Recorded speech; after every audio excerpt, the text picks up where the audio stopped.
Maine Mendoza nagsalita na. Isiniwalat na ang babae ni Arjo Ataide.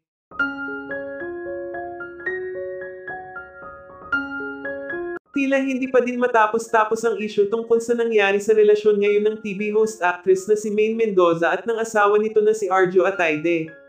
Ayon sa source, mahigit ilang buwan na din umanong malaki ang pinagdadaanan ng mag-asawa dahil sa issue ng pambabae umano ni Arjo. Ayon pa sa source, hindi umano lubos akalain ni Maine na magagawa ito sa kanya ni Arjo sa kabila ng pagmamahal at buong tiwala na ibinigay nito dito. Sa loob umano ng halos ilang taon nilang relasyon, hindi umano kinakitaan ni Maine si Arjo na isang taong gagawa ng hindi niya inaasahan.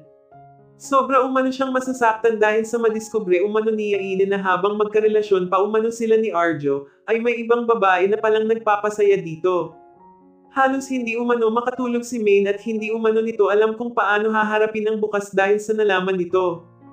Pinagkatiwalaan at nirespeto umano ni Maine si Arjo sa kabila ng lahat ng ito, nagawa pa din umano siyang lokohin ng asawa.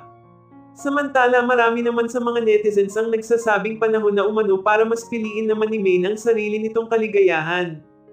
Ayon pa sa ilan, totoo umano ang kasabihang kahit na anong ganda at tatag ng isang relasyon, kung dumaan umano ang isang pagsubok, dito umano masusukat ang tatag ng isang relasyon.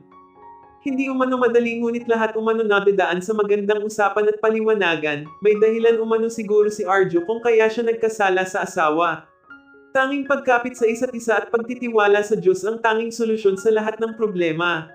Samantala ngayong araw nagsalita na din si Maine Mendoza sa buong katotohanan sa likod ng paghihiwalay nilang mag-asawa. Ngayong araw isinapubliko na din ni Maine Mendoza ang babaeng ipinalit sa kanya ni Arjo Ataide.